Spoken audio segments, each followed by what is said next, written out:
Hello, good morning. I hope you sleep well. You had a little bit longer sleep tonight, and then you are full of energy. And today we are starting day with interesting lecture and discussion after that about Green New Deal and what's Green New Deal are bringing to us. And we'll have keynote speaker Kate Aronoff. She will speak about where does the Green New Deal go from here. Kate is a journalist and writer based in New York, and she's writing for New Republic, but also her writes you can find in New York Times, Guardian, and some other media. Kate is also author of brand new book, Overheated, How Capitalism Broke the Planet and How We Fight Back. She's also co-author of a book, Planet to Win and Why We Need a Green New Deal, and also co-editor of one really interesting book, We Own Future, Democratic Socialism, American Style. And today Kate will talk us about Green New Deal and what Green New Deal can bring us, and how Green New Deal can be mechanism which will bring the justice in climate fight. Because for now we had mostly these technocratic public-private solutions for climate change, which are not bringing so much justice. And obviously we need some different solution. We need new big cycle of investments in public goods, public utilities, public infrastructure. And also, from my opinion, Green New Deal should bring us and to allow us to work less, because it's really hard to decouple work from CO2 emission. And as our friends from Manonia who make these small notebooks said, odmor je otpor also, but also Green New Deal should allow us to have more democratical and more equal society. And you can add more things, Kate. The floor is yours. Wow, that's very loud.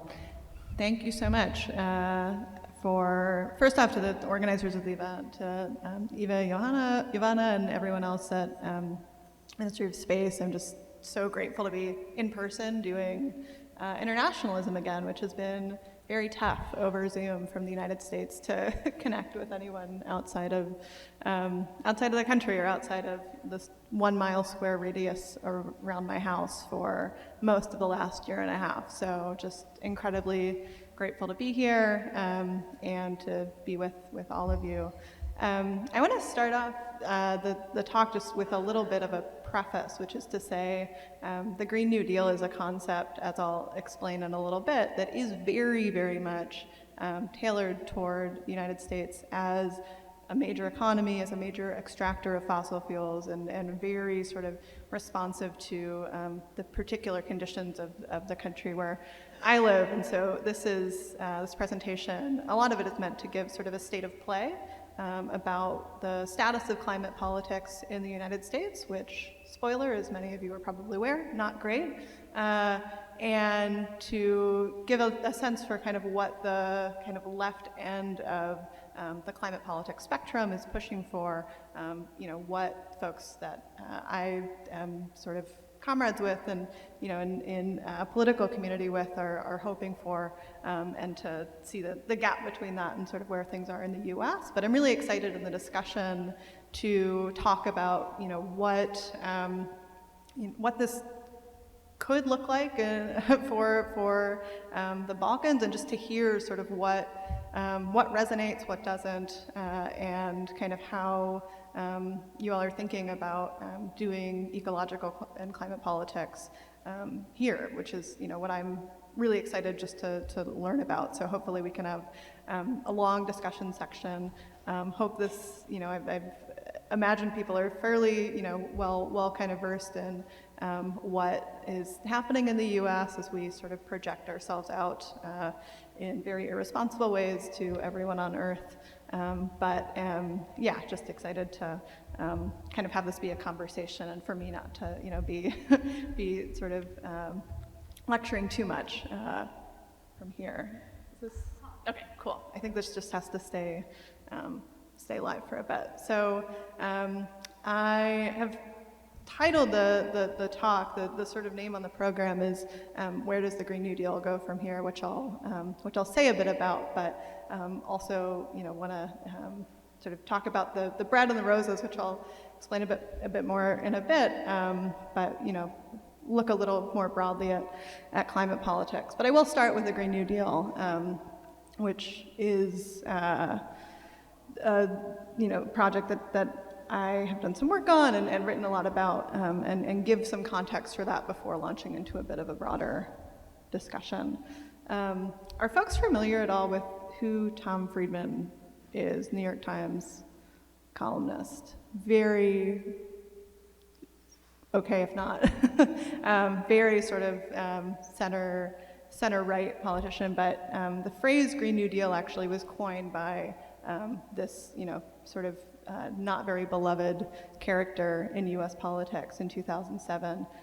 He says the right rallying cry is for a Green New Deal. The New Deal was not built on a magic bullet, but on a broad range of programs and and industrial projects to revitalize America. So he sort of starts off talking about a Green New Deal as this really sort of attempt to inject a kind of masculine verb into climate politics, and to say this is no longer the province of tree huggers and hippies, but climate politics is something that we can think of alongside machines and an industry and a massive project to essentially revitalize manufacturing in some ways, and that has its sort of tentacles in other aspects of how we have talked about the Green New Deal now. And so this was back in 2007. Since that time, there have been a couple of different iterations of this phrase, the Green New Deal, right? So Van Jones, who was tapped by the Obama administration at first to be a climate czar, talked about green jobs very broadly, the green collar economy.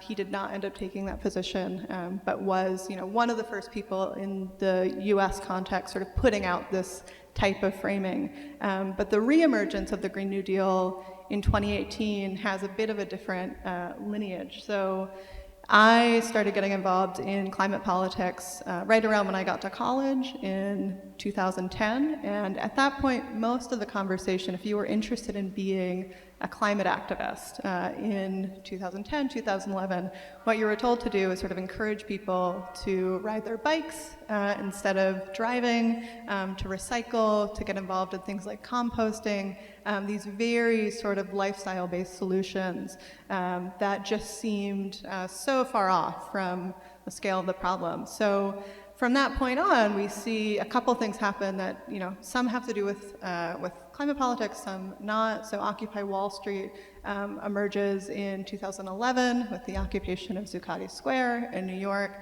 spreads around the world, and sort of helps to inject the climate movement with a kind of anti-corporate politics that had been there to some extent before, but that sort of merger of an anti-corporate lens really sort of comes to bear after Occupy Wall Street, and builds on largely indigenous-led protests against pieces of fossil fuel infrastructure. People might be familiar with the fight against the Keystone XL pipeline, this massive project carrying Alberta tar sands oil down to the Gulf of Mexico. And several, young people like myself in 2011, and then there's another round of protests in 2013. That's this picture down at the left, get arrested outside the White House, and this really brings in a sort of new generation of climate organizers that inspires them to start things like campaigns for fossil fuel divestment, looking to get university endowments, which are these big floating pools of cash essentially that private universities especially and public universities to some extent have, that are invested in coal, oil, and gas companies to divest those funds from fossil fuel companies and go after things like big banks, the fossil fuel industry itself, and this is all sort of brewing and injecting climate movement both with anti-corporate politics, as I mentioned, but also with a direct action ethos, right? So people are learning from a sort of older generation of activists who were involved in these infrastructure fights, were involved potentially in the movement against the Iraq War and Occupy Wall Street, and it creates a sort of interesting micro-generation of climate activists who come out of, who don't necessarily come out of things like the ultra-globalization movement, are a bit too young for that, but sort of come into being in the era of Occupy Wall Street, and the climate politics that emerge from that is really shaped, right, by this understanding of kind of what movement politics looks like, and how the climate crisis is a sort of a crisis of capitalism to some extent. And the other thing I'll just mention, which is not on this slide, is Bernie Sanders' 2016 presidential run for the Democratic primary, which he, of course, did not win. Neither did he win the 2020 election, but that campaign really encourages a sort of fusing of the sort of movement politics and electoral politics, which there had been a huge split within those camps really until the 2016 election in the U.S. So sort of good, hardy activists on the movement left really, prior to that point, we're not talking very much about the idea of running for office, of even thinking about things like legislation. It was, these things were seen as separate, and so the 2016 Bernie Sanders campaign encourages a sort of cross-pollination between the sort of movement left and an orientation toward electoral politics. And from that point, we get formations like the Justice Democrats, which recruit Alexandria Ocasio-Cortez to run for office in 2018.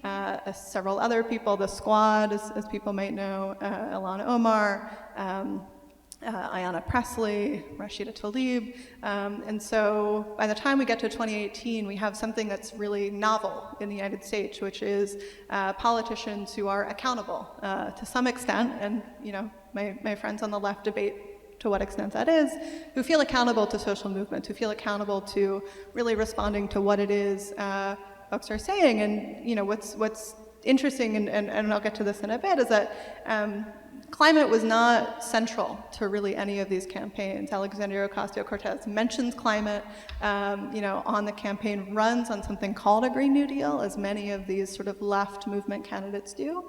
But it is not, could not in 2018 be said to be the central focus, right, of anything these candidates were doing. And that, doesn't really start to happen until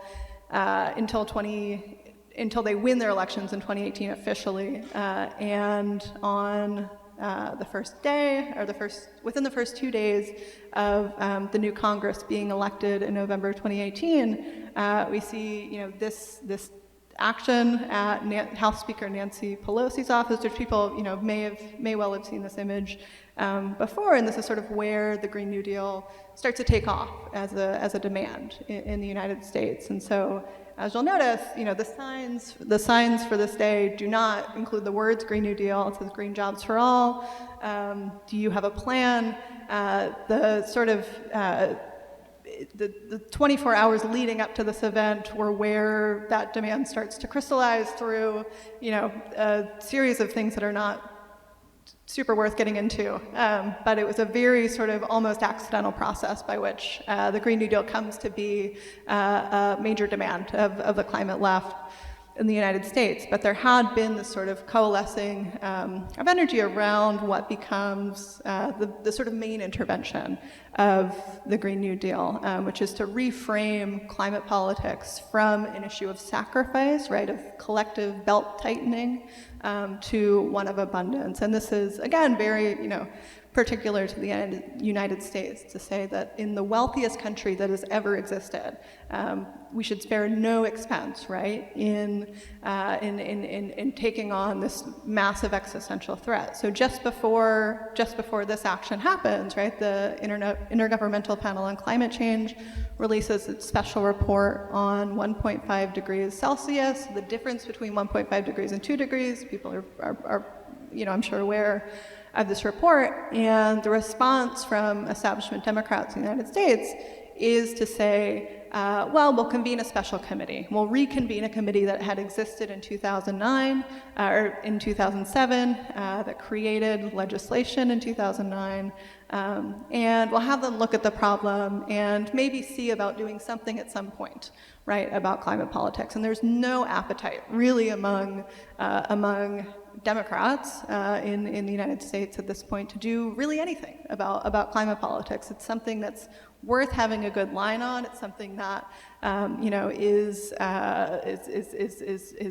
one on a long list of things to be talked about, but is really not any kind of central focus for anyone in the political spectrum. And to some extent that may still be true, but this action, which comes together sort of as a fluke. Alexandria Ocasio-Cortez, it wasn't clear she was coming until that morning, but it really does change the conversation in ways that are sort of difficult to predict, right? There have been, any number of actions, right, even by the Sunrise Movement, this group of sort of young climate activists who come out of the places I was just speaking about, and they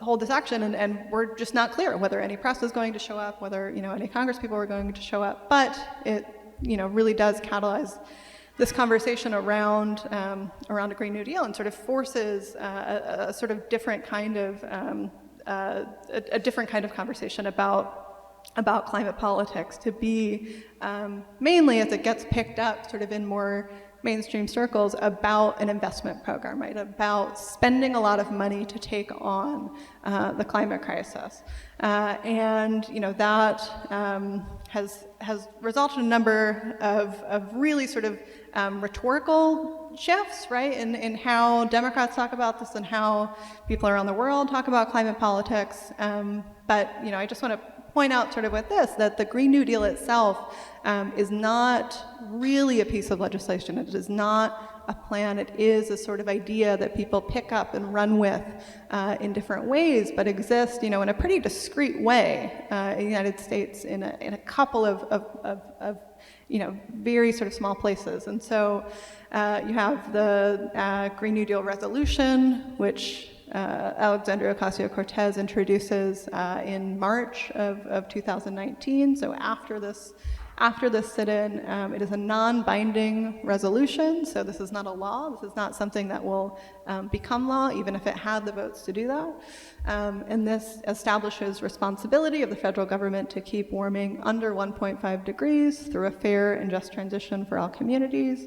There is a focus within the document, and we'll talk a bit more about this, on housing as sort of a material demand that people can connect with. So it includes upgrading all existing buildings in the United States and building new buildings to achieve maximum energy efficiency, water efficiency, safety, affordability, comfort, and durability, promoting the international exchange of technology, expertise, products, funding, and services with the aim of making the United States the international leader on climate action and to help other countries achieve a Green New Deal. So this very sort of wide-ranging but very general document, right? This is not a plan for decarbonization. This is not, a sort of document which will enable federal agencies to act on anything, and it doesn't have the votes, right? We have, at this point, the Senate is controlled by Republicans. Democrats have just regained the majority in the House, but at that point, and even still, there is not a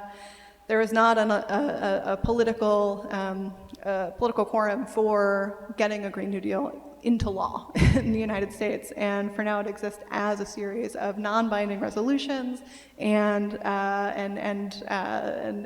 marker bills, as they're known, which are these, I'm sure there's some equivalent here, but a piece of legislation which is put out without really the expectation that it will become the law, but that is meant to set a sort of horizon to aspire to. So the Green New Deal for cities is one such thing. It assigns $1 trillion over 4 years, and the slide is incomplete, for 4 years to cities, indigenous tribes, localities around the country to embark on a series of sort of green spending projects in their backyards, in part as a response to the fact that our federal government has a virtually unlimited amount of money by virtue of, having the power of the U.S. Federal Reserve. Our cities cannot deficit spend in the same way, so there are just very basic infrastructural problems which are very difficult for U.S. cities to get around. Things like, clean drinking water, right, is something that has proven tremendously difficult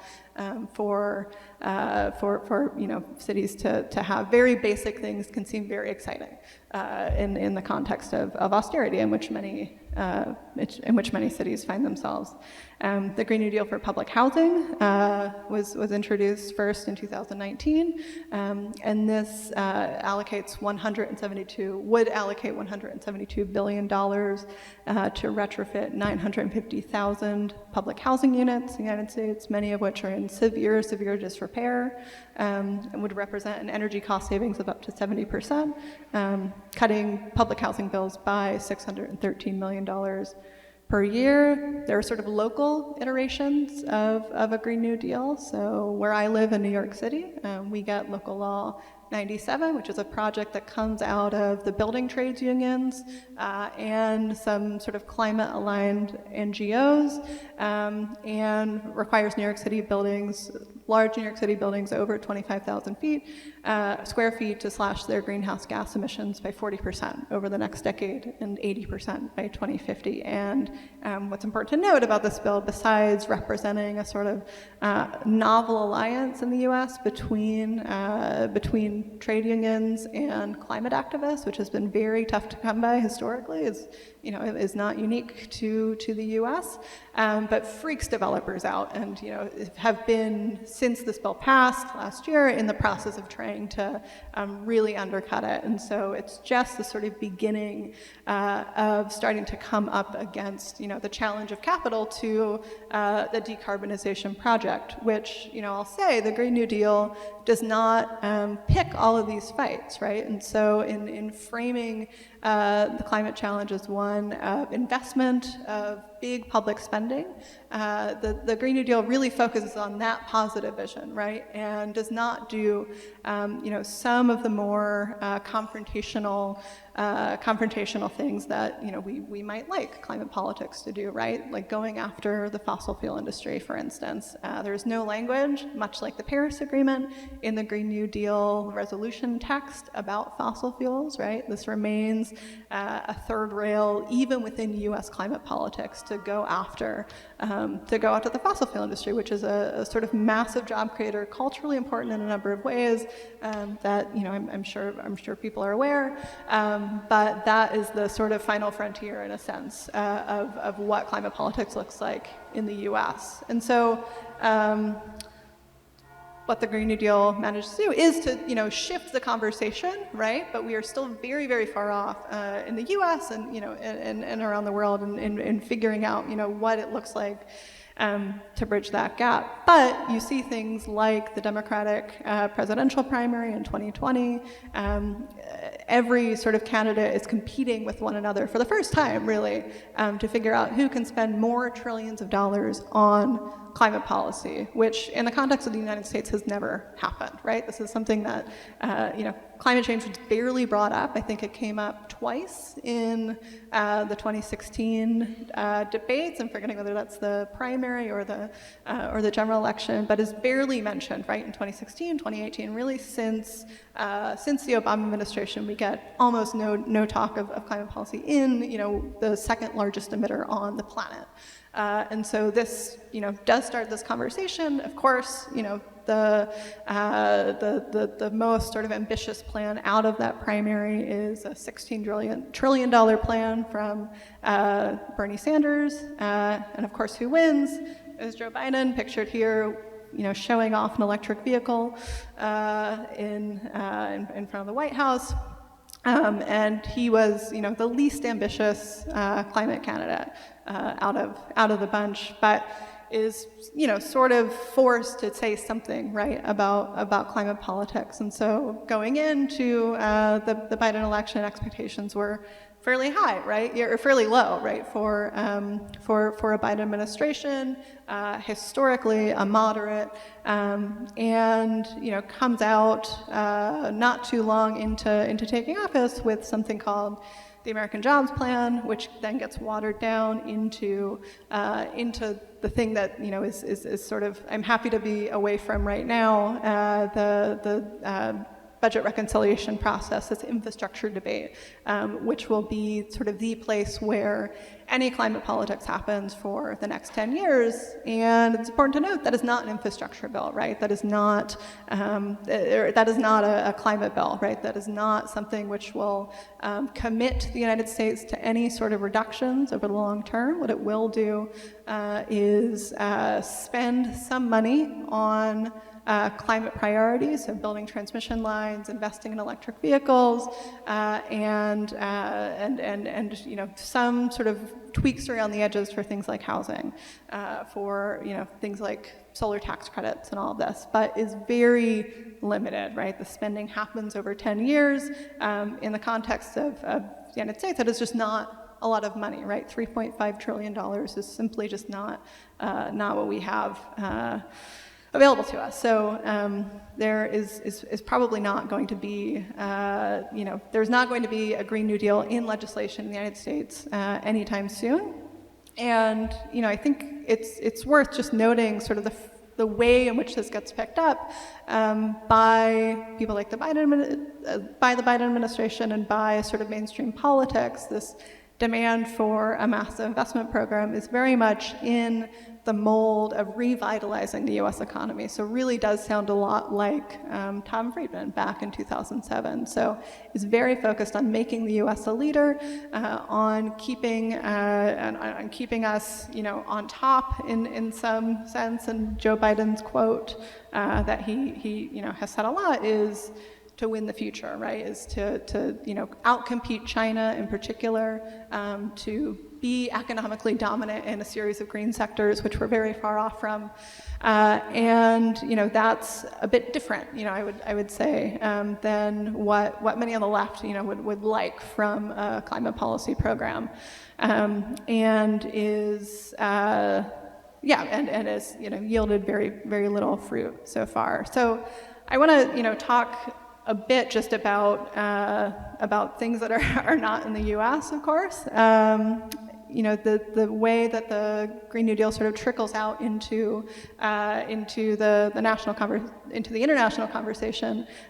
People are very likely familiar with the European Green Deal that Ursula von der Leyen proposes, and sort of fun fact about that, which I found out recently, was that Corporate Europe Observatory found that 58% of Commissioner Timmermans' lobby meetings on the Green Deal were with the fossil fuel industry, and almost no meetings with civil society. And industry representatives had, on average, 2 meetings per week with fossil fuel representatives. And the Green Deal really is in the mold of the Biden administration's plan, right, which is to leverage private capital leverage public capital for private investment, right? So the theory, right, is that you have a token investment of public capital which can de-risk climate investment in mitigation, in adaptation for actors like BlackRock, for major banks, and make things which should be public assets, right? Things like, renewable energy, transmission lines, all of these things, adaptation, seawalls, anything you can imagine, make these profitable investments for private actors, which is, arguably these things should be public assets, but the entire framework, right, is to make sure that these can be good sources of investments for private actors. And that has been, the sort of dominant framework that has characterized this new sort of energy around ESG, around climate investment and green finance, is a sort of, kind of enabling approach to private finance. There's sort of versions of this which are along a spectrum that take up the sort of name of the Green New Deal, right? So sort of social democratic parties around the world pick up this framing. The Socialist Party in Spain runs on El Nuevo Verde Pacto and its own sort of Green New Deal to win re-election in 2019. The South Korean government wins re-election running on a Green New Deal.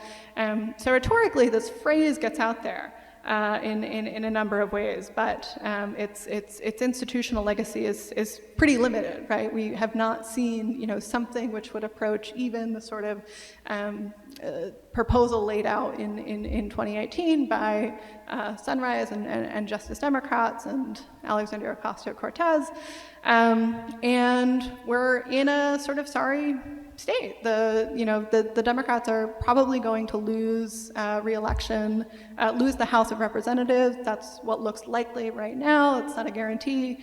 In 2022, and this infrastructure package that we're discussing represents sort of the last best attempt to get something like climate policy passed before Republicans take over and arguably do not recognize a Democratic winner of a presidential election in 2024. So this is all to say that this is quite dire, right? That the world's second biggest economy is not really prepared to do this, but for the limited sort of institutional legacy of the Green New Deal so far, I want to suggest that the Green New Deal itself is a critical framework, right, for understanding climate politics, whatever it is we might want to call it, whatever it is, the reference points that may make sense outside of the U.S., where, the New Deal makes sense, and I am constantly mystified that anyone outside of our country uses that phrase.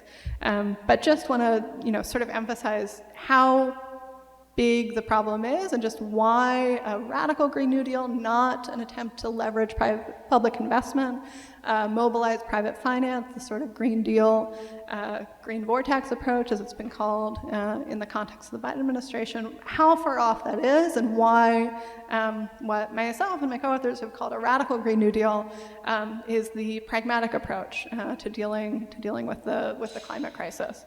So this is a graphic from a group called Oil Change International, just pointing out that existing reserves of fossil fuels will push us well beyond the 2-degree limit for warming, and well over 1.5 degrees. And so there's a drastic need to keep fossil fuels in the ground. The IPCC's special report on 1.5 degrees finds that coal, oil, and gas production, respectively, should decline by 11%, 4%, and 3% each year between 2020 and 2030 to keep warming from rising above 1.5 degrees. Currently, the U.S. government spends about $20 billion subsidizing fossil fuel usage in the U.S. The most recent report from the IPCC, the Working Groups 1 report for the sixth assessment report, fact that there similarly is just 400 gigatons left of carbon to be burned to maintain a 67% chance of keeping warming below 1.5 degrees. So that's not a sure chance at all. That gives us about a 2/3 shot, better than even, but is a punishingly small window. And to put that in perspective, last year the world burned 36 gigatons of carbon in total. So that's, leaves us about a decade to get off of fossil fuels very, very radically, entailing, a number of things, right? To electrify the U.S. economy, to electrify economies around the world, bring massive amounts of economic activity, things like heating and air conditioning, onto the electric grid, cars, transportation, that currently are not there, currently revolve revolve around internal combustion engines or natural gas, to decarbonize industrial processes for which we currently do not have alternatives, things like steel and aluminum, heavy industry, concrete. All of these things are at present massively carbon intensive. There is not a clear way to make that not the case. And so what many have argued, that requires drawing carbon down from the atmosphere. This is a sort of massive intractable problem that is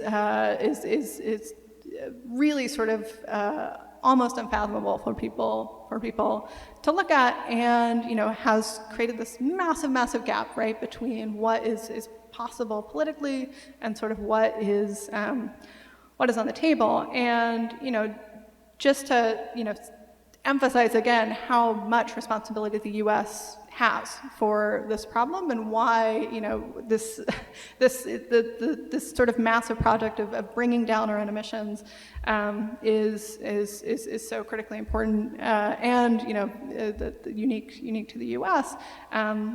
Jason Hickel has found that the U.S. is responsible for 40% of excess emissions since the industrial age. A report released by Friends of the Earth in the U.S. and ActionAid finds the U.S. should reduce its greenhouse gas emissions to 70% within the U.S. by 2030 compared to 2005 levels, and spend $800 billion supporting emissions reductions abroad. So this massive spending problem, is again something that is the U.S. bears outside responsibility for. Is a massive, which I probably don't need to reiterate to folks here, is a massive sort of problem for the entire world, for which the U.S. has a sort of central role to play. But it's the Green New Deal, again, is a solution for the U.S., and part of what I'm excited to talk about, in the rest of this discussion is just, what all this can look like elsewhere, right? What do ecological politics look like in a country which is not a major emitter, and kind of what are the demands on the U.S. that can be made in solidarity, right, with folks living downstream from these massive historical emissions that the U.S. has helped to bring about. I just want to, sort of give a sense for just how well in touch our right wing is with the scale of this problem. This is from a conference of climate deniers in the U.S. Says that the Earth. Our U.S. representative, if the Earth truly hangs in the balance, well, then no measure is too extreme, no cost is too great. How much of a sacrifice is it if the alternative is a dead planet? And so, our right, which has blocked climate policy consistently, really does understand just how big this problem is to take on, and knows that the implications of this are transformational. If the world is to get off of fossil fuels, this means a radically different, not just the United States, but a radically different world order, right? To encourage sort of a massive amount of collaboration across borders, and in not just bodies like the UN, but sort of transformation of multilateral development banks, of the Bretton Woods institutions. This takes a really shift change in global politics more generally. And what I think the Green New Deal can offer in a sort of general sense that is not sort of confined to the US is to think about the sort of nuts and bolts of climate policy as deeply connected with the political strategy to bring them about. So often, technocrats in the EU and the US, sort of all over the world have spoken about climate politics as something which can be worked in sort of around the edges, right? As something which can be, put into a carbon pricing program like the ETS, can be sort of enabled through these little sort of changes. But it is simply just too much work to do quietly. And so in order to win the Democratic majorities and in the case of the US, big D Democratic majorities, this means that there has to be this virtuous cycle, right, between the types of climate policy which is happening and the change that it makes in people's lives. And so climate policy has to make a credible threat to make people's lives better. And that, that has to be done so that we can have political constituencies for this decade of decarbonization, which needs to occur, that will extend beyond the length of any single electoral term, beyond any single sort of government, but really build a popular constituency for decarbonization, which as of now is very, very tough to come by.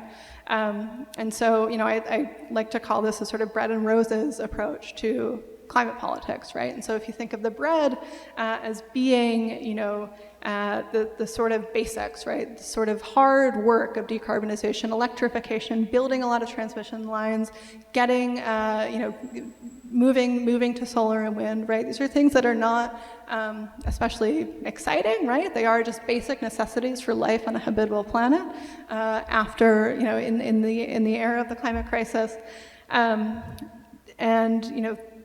This is something like electricity, right? Most people don't care too much about what turns their lights on, and that can happen a bit behind the scenes. But that has to be paired with the roses, right? With tangible improvements in people's lives that make life more joyful and abundant and exciting for the vast majority of people. We just. Part of why the Green New Deal would benefit, right, from having reference points outside of the U.S. is because our imaginations are actually quite limited, right, in terms of what is the horizon of change. For us, a public transit system that works is something that is massively ambitious, right? Having trains that run between major cities is something that, in the U.S. seems almost unfathomable. Having clean drinking water in poor cities across the country, right? Having never had a socialist government, having never had even a social democratic party that could win elections in the U.S., just our thinking is so small. And so I think because the political terrain for climate politics is so bleak in the United States, and because our ability to conceive of what taking on this problem could look like is so limited, it really is. I think it will be. The Green New Deal will benefit massively from having, or Green New Deal, whatever you want to call it, will benefit massively from having other reference points, from being inspired, by solidarity between municipalist activists at the local level, by programs carried out by left-wing governments around the world. I just think the U.S. is not going probably to be the venue where we get many more exciting ideas for climate politics. I suggest that that's necessary, right? It's really necessary to have sort of big, ambitious ideas, but that we just, really are ill-equipped to come up with them. Now, I will say that we have tried, right? We have tried to, make sort of an inroad toward having that utopian vision, but by nature of having such a sort of small institutional left, that's very difficult, right? And I want to, show sort of a quick video mapping out kind of what our horizons of change have looked like in terms of the sort of, climate left, as it were. I am curious sort of, and I'll say a little bit more after that, but through the discussion, I'm sort of curious kind of what, how folks are responding to that, what does resonate about that, and what more might be possible, and how to, translate some of these ideas into the local level. So, I'm gonna play quick. I'm gonna play a video which will take a couple of minutes. Yeah. Is there sound?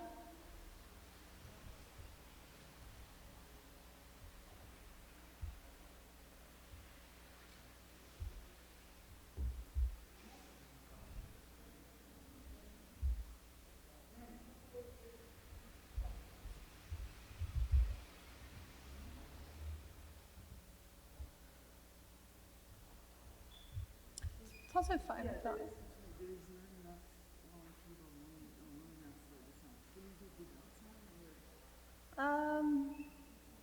Yeah, I can sort of have it on the background, and yeah, no worries. So without sound, I'll just have this play in the background. I won't narrate this whole thing. It can just sort of be on as I'm talking. But you know, this is sort of telling the story of the Green New Deal, how it came about, and you know, I wrote a piece that sort of, you know, helped inspire this video, but the main feedback I got, you know, from folks outside of the U.S. in particular was just how normal it sounded, you know, to certain parts of the world, how normal sort of a functional public transit system sounded. Folks in Norway, you know, were contacting me saying this, you know, looks a lot like life there, and you know, it's just not. I think we can dream a little bigger, right, than having functional public transit, having healthcare, having these things. And you know, I am just really sort of looking forward to this conversation about the sort of horizon of climate politics extending beyond the Green New Deal. I think it's a limited framework that does not include many of the things that it needs to, you know, including for the US, but, you know, for figuring out how to take on the climate crisis globally, right? The Green New Deal is not an answer for removing fossil fuels from public budgets, which are largely comprised of them, you know, in countries like Nigeria or Iraq, right? There are still massive parts of the world that depend on fossil fuel revenues, for which the Green New Deal is not an answer, right? For which this sort of investment program makes no sense. And so, you know, I think this has to be a sort of project of global solidarity in order to figure out what is the responsibility of the U.S. to the rest of the world in real financial terms, right? Throwing around veto power in institutions like the IMF and the World Bank, and the Federal Reserve, right? Extending lines of credit to the rest of the world in ways that we can, you know, sort of parse out as this major economy, democratizing these institutions to make it so that it is not, you know, we do not have a world order that was built in the 1950s to keep, you know, a handful of small Western powers on top, and you know, to think beyond, you know, the world order that we have today. And so I would, you know, just encourage people to think about the Green New Deal as a sort of terrain of struggle, right? As, you know, a series of words that you can either choose to use or not, you know, and adopt different frameworks to challenge, right, and to fight over. And, you know, I'll say that I think there just are very different visions of ecological politics on offer, and you know, I think what we in the U.S. and in what parts of Western Europe should be really keen to avoid is one that looks to sort of extend you know, the 20th century into the future, right? To revive a sort of post-war vision of the world that is you know, depends on you know, car culture, depends on a sort of growth model, which, you know, has been fossil fueled for as long as we can remember, and to you know, really think beyond that, to consider options beyond economic growth, beyond you know, kind of what it is that we've considered. And you know, I think that parts of that can start in the U.S. with programs to bring down our own emissions, right, like a 4-day work week, to, you know, bring down, to keep people from commuting so often from jobs, but also to make other kinds of leisure possible for folks who, you know, do not have time for that between working 7-day work weeks, not having vacation time. You know, I think that there is just a lot more ambitious thinking to be done about what it is that climate politics can look like, and that conversation, you know, has to. I just, you know, want my comrades in the U.S. to think beyond our own borders in terms of how in terms of how we move forward, because we can't do this. No one should trust the U.S. To take on the climate crisis at this point. And so I think where the Green New Deal goes from here is elsewhere, right? Is elsewhere. It needs to pick up other ideas from struggles abroad, from fights for social housing, from the many sort of existing examples we have of places which are, really driving forward a green transition, and driving forward the thinking behind it. And so, yeah, I'm sorry this video didn't get to play, but would really just, I don't know, be keen to hear kind of what about this makes sense, like what, from the perspective of Serbia, could, and the Balkans could be translated out into this, and I don't know, have it be a conversation. And I want to sort of hear questions, hear comments, and what all feels exciting or totally horrific about a Green New Deal.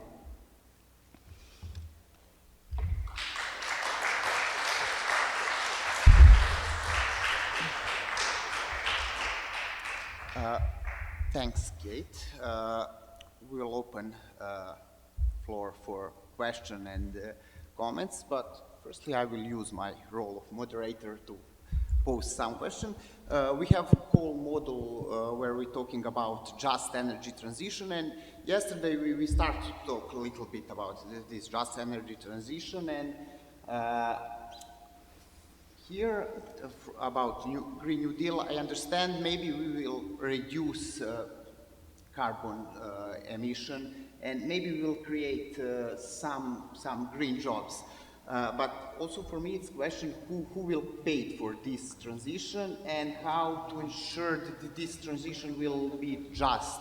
And I completely also understand why some periphery countries and poor people don't believe in Green New Deal, because I think people, at least in Serbia, no one anymore believe in this trickle-down economy, because it's not, it's coming to poor people. And this is maybe first question for opening this debate. Who will pay for it? Yeah, I mean, I think I'll stop this now.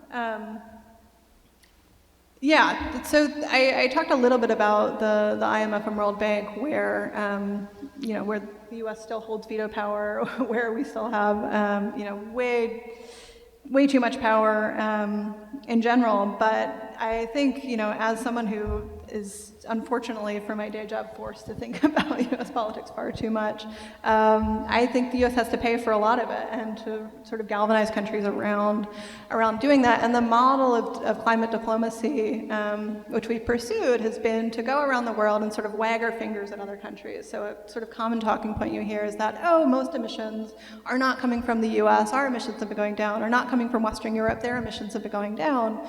The real problem is developing nations, right? The real problem is India and China and other countries whose economies are growing, and it doesn't matter, right, what we do.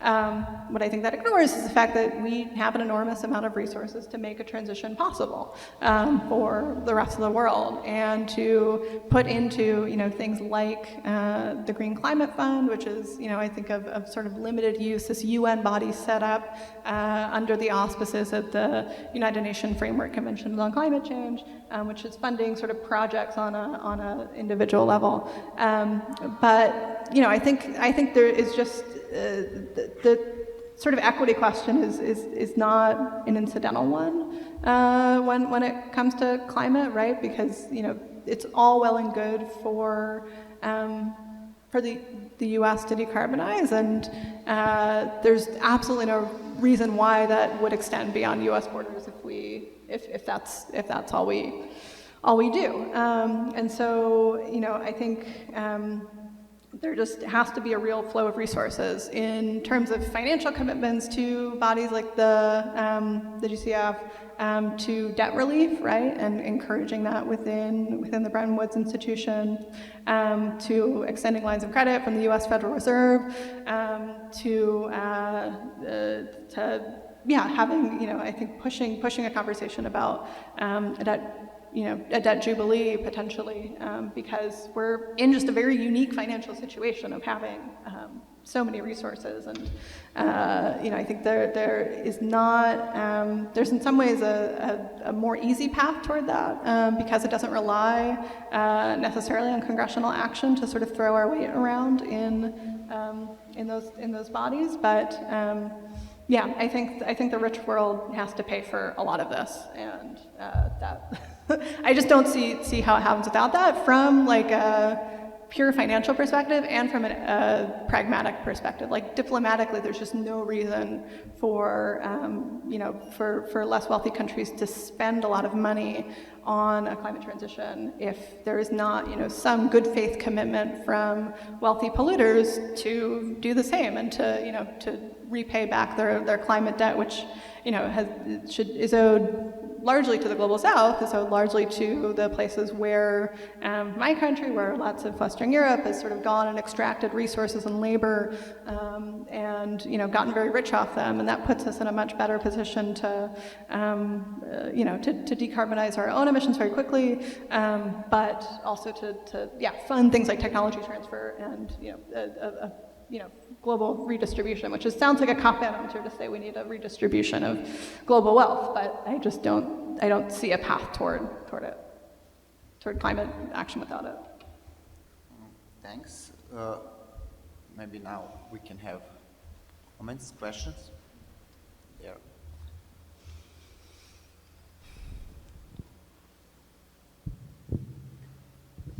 Can I get, oh my God, I'm pretty loud even without microphone. Okay, can I get a couple of minutes to say something? I have some of my thoughts to share with you.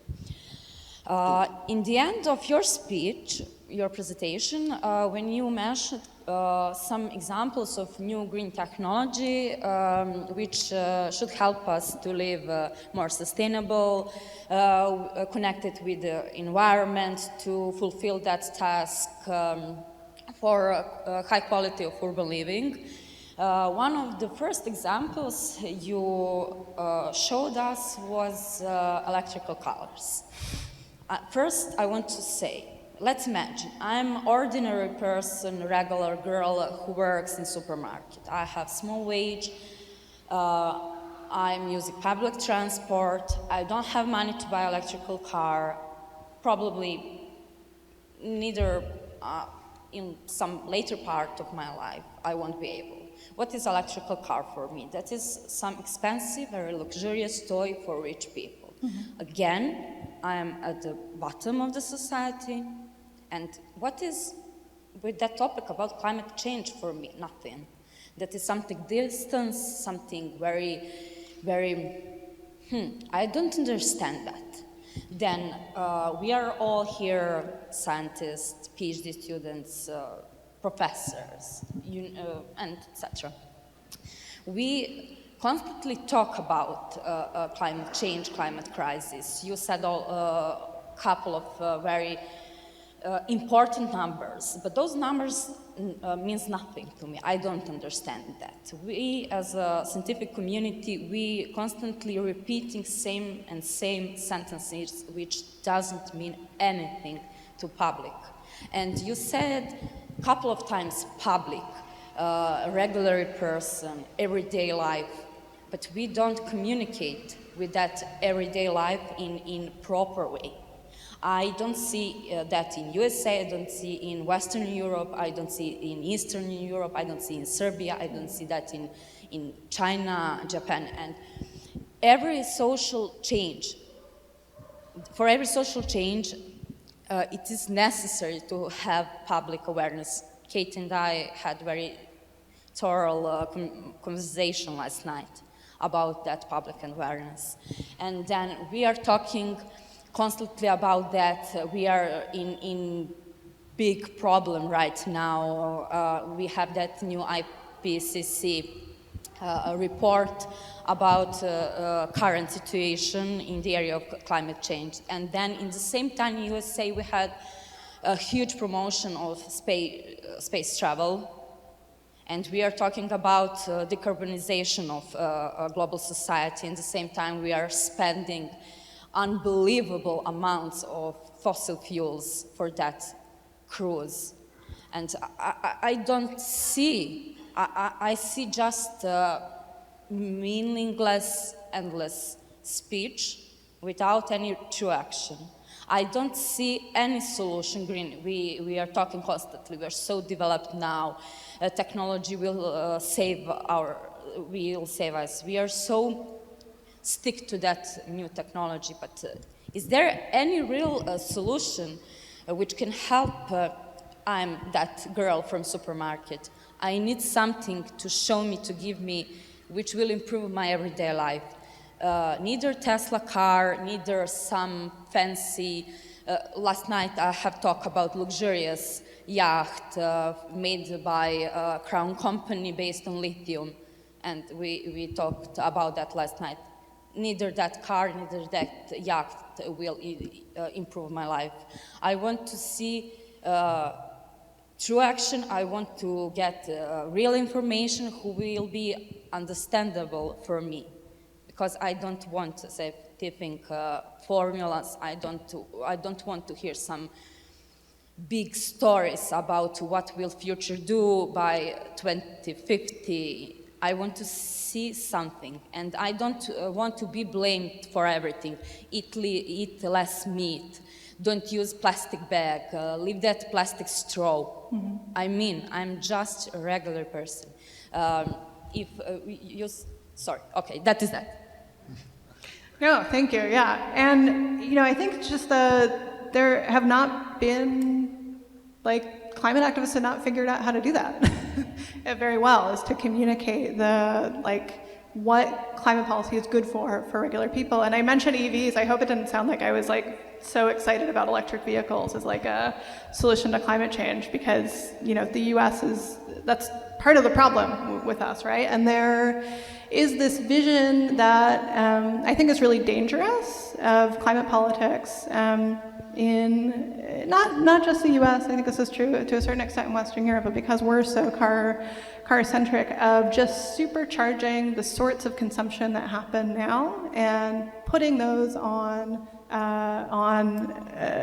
electric vehicles. I have a slide. I'll pull it up. There, something that U.S. politicians have been talking about is an electric Hummer, right? That cost, I think, $110,000, as being this really exciting piece of the energy transition, and we're going to reinvigorate our auto sector to produce, to make us the world leader in producing electric cars. And it's nonsense, right? I mean, that is not a meaningful enough chunk of emissions to bring down, and nobody can afford a Tesla.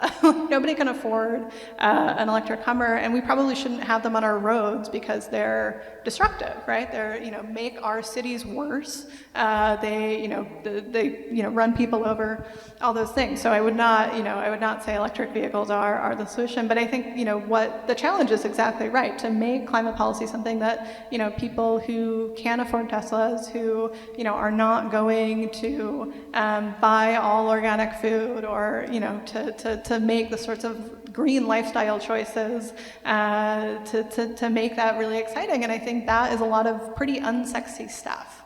It's investing in public transit systems, making healthcare accessible, or making healthcare free, right, to anyone who needs it. To have a welfare state which can provide for people in a period of transition, and I think that's just a massive part of the problem, is to have a functional welfare state. We talk a lot about these sort of niche green technologies, but particularly for I've spent some time looking at Appalachia, our coal-producing region, and the United States, and there's been this sort of trope about teaching coal miners to code, which is nonsense, right? And what people who are transitioning out of a coal sector need are, as very good public schools, very strong healthcare systems to treat sort of broken bodies that have built the wealth of their countries, and are now paying the price for that. So I think making part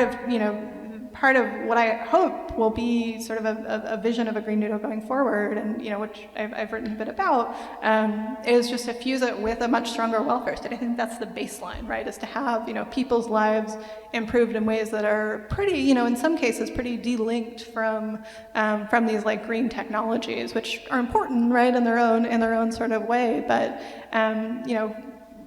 I'll give just one example. Like that there was a bill passed in 2009, the last stimulus, which was our biggest piece of climate spending to date, which invested $90 billion in research and development and clean energy grants and solar energy, and nobody knew what it did. Nobody knew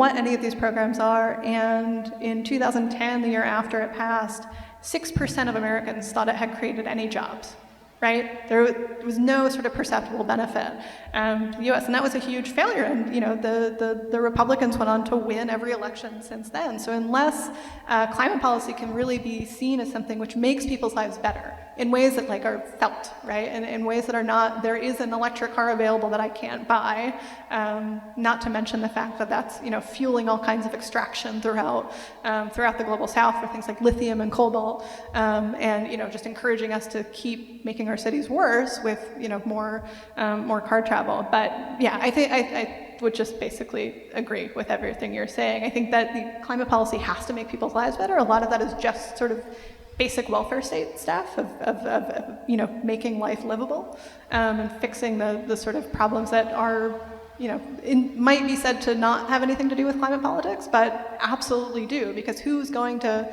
want to talk about climate politics when they can't put food on the table? I think it's really, it's really a shame that those things have become so unlinked, but yeah, I would basically just agree with what you said.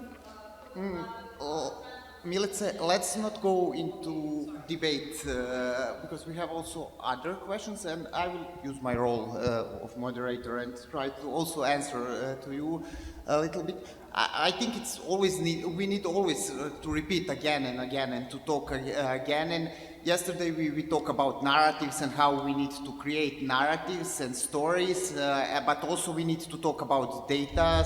It's not only enough to have inspiring story. You need to also to have data and scientific things, and I think things are changing a little bit in this direction. We had, I don't know, yesterday Thomas talked about Fridays for Future, where millions of young people were on the street who give push to this green wave in Europe, where a lot of green parties gain much more popularity, and it's up to us to rethink politics and to reclaim political power and to take political power. And it's also, I think it's really important to decolonize imagination, which is one of the most important things of degrowth. I don't think Green New Deal is enough, and we need to think also outside the box, which is really hard because we are whole life living in this system, and it's hard to think outside that, but we need to repeat and to think together how to do this. Anna? Thanks a lot for your talk. I would like to, I have a question. I have actually doubt, something which is bothering me. The end of this video, I see the date, 5th of December 2018, and in the video it says that we need in 12 years to cut emissions to 50%. Now we are 3 years further, and at least in US politics not much has happened. In the policy change, and in European Union we see some changes. For instance, from my experience, also partially living in the Netherlands, I experienced that the cars speed limit on the highways had been cut to 100 kilometers per hour because of the CO2 emissions. So there was a competition between construction industry and the speed of driving cars. So in order to construct, the speed limit had to be cut, for instance. There has been decision made that by 2030, gas will be stopped, natural gas usage, although Netherlands has a large storage of this, but it is cancelling it.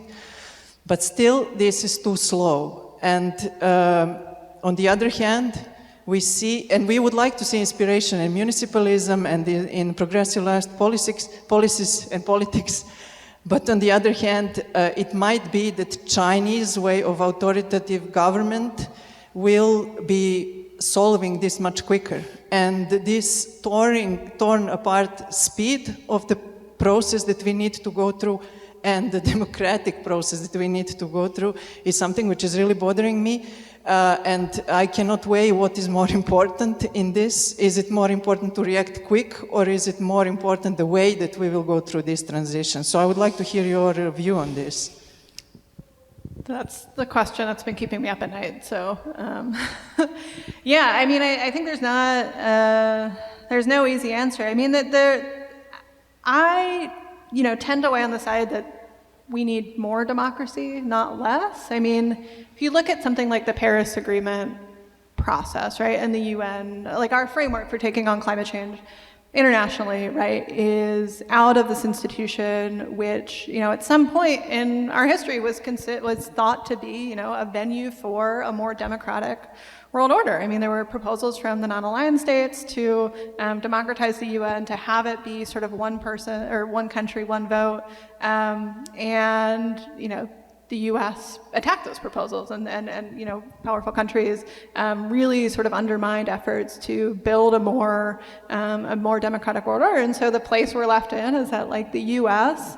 has dismantled helped dismantle one sort of global framework for taking on the climate crisis, which would have established sort of binding mandates to reduce emissions. And we pulled out, and then everyone had to scramble around us to come up with something that's not binding, that's voluntary, and that has virtually no teeth. And that, to date, still would leave us, all of the nationally determined contributions to the Paris Agreement would still put us over 3 degrees Celsius. And so I tend to see that not sort of as a fault of the small d democracy, right, of their, of deliberations taking too long, of, there just being something sort of hardwired about, those sorts of processes, which is antithetical to dealing with the climate crisis, but that it's actually just not a democratic process, right? There are just a small handful of very wealthy, very powerful blocs and countries, which continue to sort of determine the course of the world. And I don't have an easy answer to what getting out of that looks like, but I think that we just I'm hesitant to blame democracy, but I think our democratic systems are very challenged to handle this effectively. And I think China's a really interesting example because they have done really massive industrial policy. Obviously not like a holistic model, but are just doing clearly more to build green energy than the U.S. But massive question. We had Daniel first. Yeah. Okay, Daniel.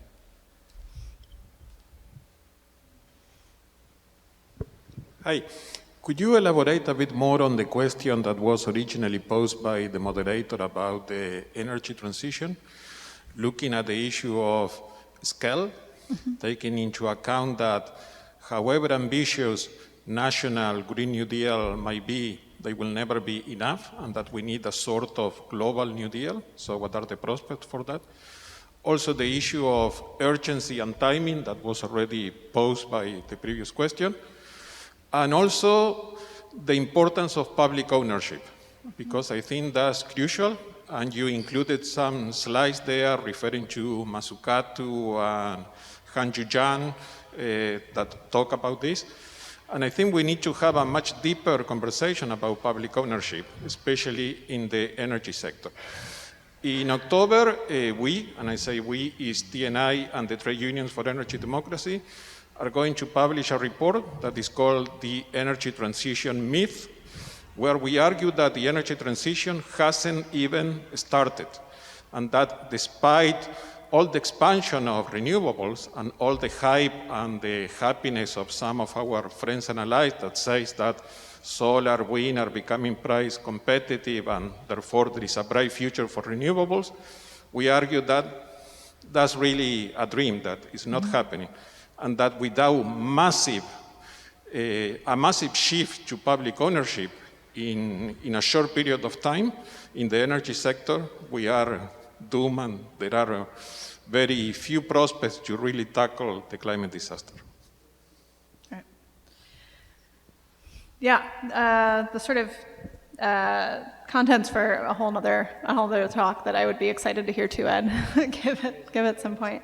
Yeah, I mean, I don't see a way to get off of fossil fuels without bringing the fossil fuel companies, at least privately owned fossil fuel companies, under public ownership and massively transitioning them down. I've written a bit about what it could look like to nationalize the fossil fuel producers in the US, just because the sector is so strange there, and that it's, most, as I'm sure you know, most, fossil fuel producers have some sort of public have a public company, have a national energy company.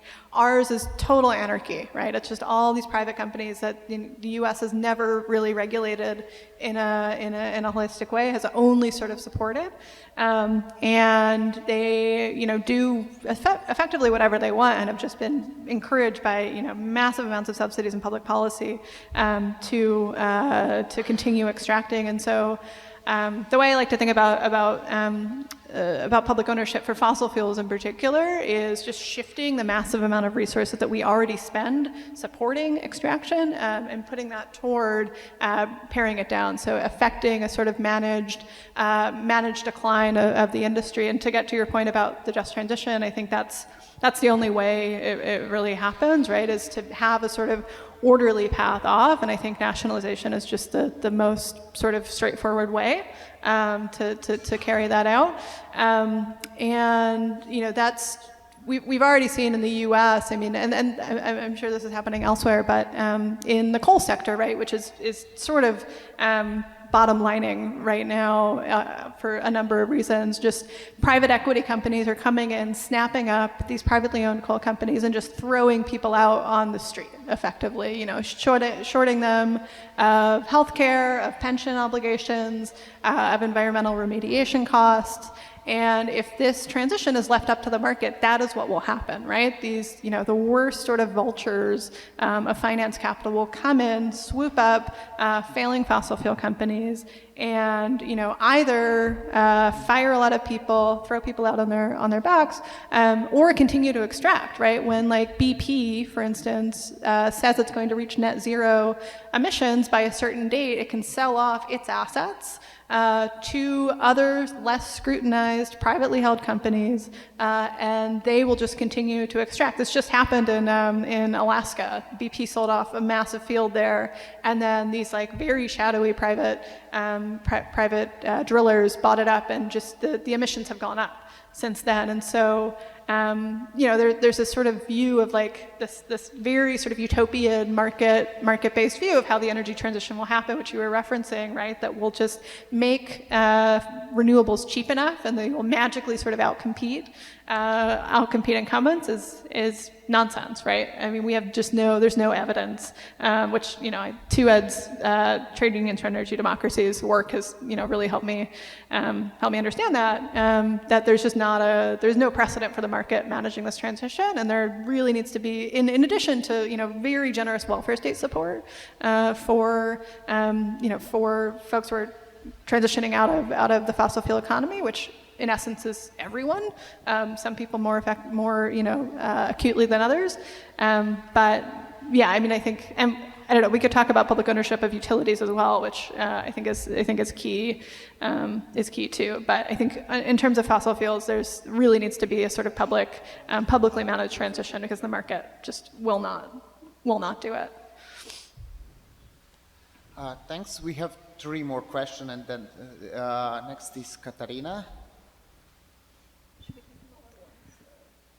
Thank you, Kate. I have a couple of questions related to where certain debates in the US are. I think there are like way too many things going on in the US right now, and I really like the comparison with Europe. So one is related to where is the debate on the nuclear in the public debate in the US, because in Europe, this is quite a dividing question among Greens as well, like depending on a country, like what is the role of the nuclears in phasing out or in transition to the carbon neutral society. Then the second one is more about what is the role of, like, how the debate develops around extreme weather events, like hurricanes, and also is the debate about climate more present in countries that are coastal, that are more endangered by, for example, the sea level rise. And the final one, and of course you can just choose what to answer to so I don't take so much space. There is also a discussion about the colonial aspect of the transition in general and of decarbonization. I mean, this is a big question in Europe as well, of course, because like Serbia as a peripheral country is going to also suffer a lot from the European Green Deal, especially, I don't know, Germany by 2040 has to, I mean, they decided to go electric in terms of vehicles, and the entire Europe wants to get rid of the combustion engines. So this means that practically they are going to export these cars to Eastern Europe, so we are going to pollute here while they're riding their fancy bicycles and expensive cars. We are going to breathe air that we can see. So yeah, only these three questions. Cool.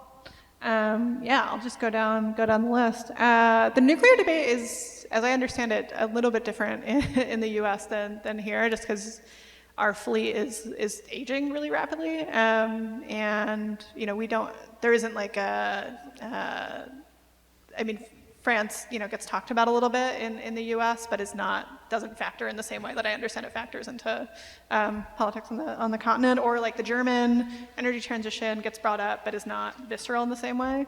I mean, for a while, there has been among, I would say, climate sort of environmental activists, a sort of default kind of anti-nuclear position, like has been just this sort of received wisdom for a long time, coming out of struggles against nuclear weapons in the 1980s. Like a lot of the people who did climate activism also fought against these big nuclear projects in the 80s. That is starting to change a little bit, just generationally. Like I think the sort of average Sunrise activist probably does not, or climate activist who's between 20 and 30 is I would say probably agnostic about nuclear. And the line that I've seen the most often is we should probably keep our existing fleet open, but there's no reason to build new nuclear. A, because it just like economically doesn't get us anywhere that like renewables don't. And we get, I think, a fairly sizable amount of power from nuclear. I'm personally very agnostic and conflicted about it, but I think the debate has shifted a little bit, and people are a bit more, like a little bit more open to keeping plants open, but I think that's just as sort of far as people will go. And it's a very sort of like loud, annoying section of bros on the internet who are extremely excited about like nuclear being the answer to the climate crisis. But that's in the U.S. and our like very sort of online pro-nuclear community. Extreme weather events. I mean, in the U.S., like this is the last summer has made this pretty unavoidable. I mean, the West Coast has been on fire. Several of the most deadly storms or most deadly fires in California history have happened in the last few years, legally caused by private electric utilities, PG&E in the U.S., which maybe it's a bit of a tangent, but our heat waves in the Pacific Northwest, I think it's sunk in a lot more that the U.S. is already being affected by climate change, really in the last year, I would say, because I think for a while the sort of the kind of thinking was that, this will happen in other parts of the world first. It'll happen in Latin America and Africa and in Southeast Asia, but it won't happen here. But I think that that thinking is just starting to change as there are, more just this drumbeat of sort of extreme weather events. And the sort of horrible thing about that is it really hasn't changed our political conversation very much at all, despite the fact that we have whole towns being zapped off of the map by fires and storms. And the colonial aspect, so the U.S. is sort of priming to do a very similar thing to South America through, this kind of line from the Biden administration, which I mentioned earlier, is to supercharge our electric vehicle sector, which entails a real run on resources for critical minerals in primarily, my colleague knows the supply chains a lot better than I do as to where exactly we get those things, but just does entail a lot of extraction. If we just sort of replace every car on the road currently in the United States with an EV, and there's, just to be frank, there's like very little global consciousness in the U.S. Like it's very much focused on what happens within our borders, like very little talk of climate debt, of global responsibility. And you see this, the fact that the goal, an acceptable goal from the administration and from, major US companies is to get to net zero by 2050, I think speaks to that, right? Because net zero by 2050, right, or zero by 2050 is the sort of global goal outlined by the IPCC. The US should arguably, if you look at the sort of graphs of historical responsibility, should be like 2030, 2035. And that was, has been the demand of Green New Dealers, but there's just very, little talk about like the US as a world actor. And every time a Democratic administration comes in, sort of like makes their case that, the US is back to climate leadership, but we've just never showed. But yeah, I think the US just owes a massive climate debt to the rest of the world, simply speaking, so. We have their question from behind, Sasha.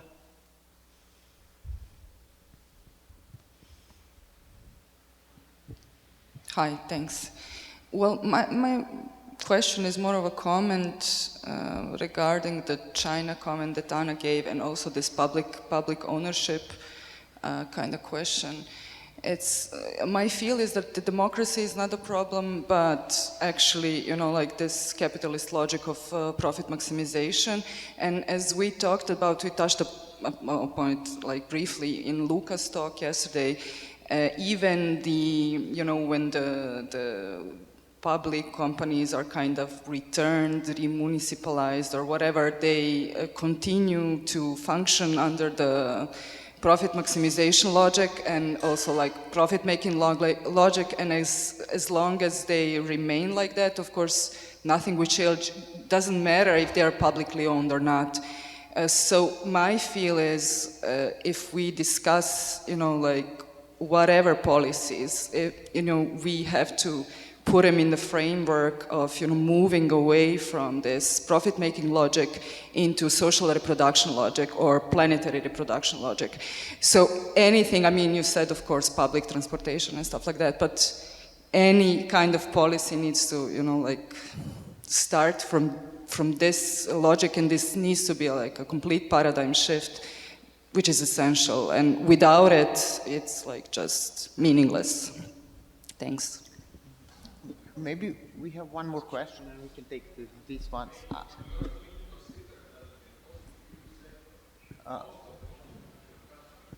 Daniel, we can have conversation a little later. I think the Darko had one more question.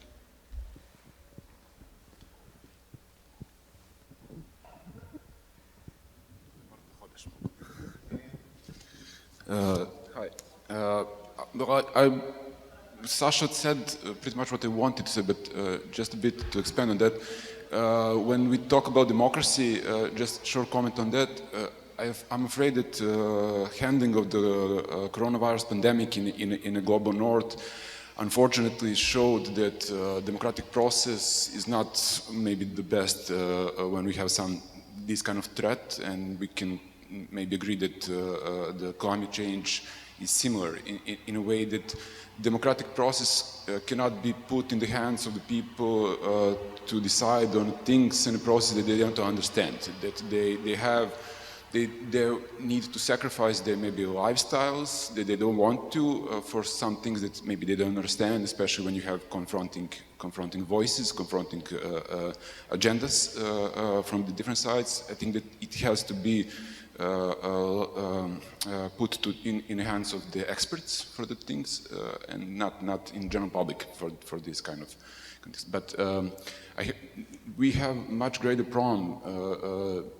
Sasha also mentioned this, but we are living in a world of globalized production chains, and we are still forced to think of changing in terms of the national borders, where we can change legislations and stuff like this. And this is not sustainable, basically, because when we talk about China or Eastern Asia producing too much carbon, they are not producing that goods and services mainly for themselves. The most of that production goes to the global north still. And consumption is happening there. But if we want to cut consumption in a capitalist world, that means crisis. That produces crisis. So maybe globalized north can deal with that, but cutting consumption in global north will produce lack of jobs maybe in global south for this time. So we are dealing with a very specific balance on a planetary level that we never had previously in history. So the agenda can only be global and in a world that cannot sustain global politics at this moment. So we are very in this sort of impasse, not being able to move forward because every economy has to think about its functioning, not just because of the luxury things, but in order to sustain the life of many people in that economy. So US also has to think how it competes with China, but if we go down that route further, we'll have a problem. We can't go back anymore. So I'm not unfortunately, I don't have anything positive to say, maybe to finish this, but we are still thinking we are forced to think in a very wrong turns because we can't think globally, but this way of thinking is not leading us pretty much anywhere. You can answer on that Yeah. and give some kind of final conclusion and. Yeah, no, those are both great points to end on. I think. Yeah, I mean, you brought up COVID, which I think illustrates this point really well about just how bad capitalist economies are at planning. And I've been thinking a lot about the COVAX facility, which is charged with sort of distributing vaccines to the rest of the world. That Bill Gates created sort of instrument, not to, he actually did sort of help create it, not to indulge in sort of Bill Gates conspiracy theories. But, the logic, right, was that if you handed over sort of patents to drug makers, that they would, provide doses cheaply through COVAX, and those doses would be able to vaccinate the rest of the world. Never mind, the very modest goals that the COVAX facility set out to distribute, I think at first it was only like Pfizer, AstraZeneca, Moderna, like the sort of like vaccines from the US and Europe. They didn't meet them, right? They just didn't meet those goals. I think they distributed 0% of Johnson & Johnson's vaccines. It was the most recent figures, I think like last week, maybe the highest was like 38% of AstraZeneca vaccines. So this is the model that climate finance is playing out on, right? To hoard intellectual property. This is what the administration has been saying in the US, right? We're going to be the sort of engine of green innovation and have all of these things made in the US and then sold to the rest of the world. And I mean, we've just lived through a pandemic and a vaccine rollout process, which has proved that to be just a horrible way to distribute life-saving technology. I mean, you can sort of, see sort of side by side what that would look like if, we allow green technology to go out in the same way that vaccines did by hoarding that intellectual property and preventing things like technology transfer or, manufacturing being able to happen throughout other countries. And I think it's just been a really chilling preview. And, if you just allow whatever it is, whether it's, something like direct air capture even, or electric vehicles or battery technology or whatever it is, if you let private companies continue to have sole access to those things to control, I think about intellectual property a lot, but control sort of access, right, to these things, then they just won't get to where they need to go. Like, that needs to be a public project, right? And, I think the climate crisis really does demand a sort of new IP regime, and to stop trusting companies are going to, out of the goodness of their hearts, which they don't have, to make the world a better place. We just have the pandemic should have shown us that, but just the planning powers of capital are so weak, even if they wanted to, right? They, which they're companies, they have a profit motive and nothing else. They're not, hearts. But yeah, I think the public sector has an invaluable role to play, which I think is a contribution of the Green New Deal, to sort of put the government in the driver's seat of the climate crisis.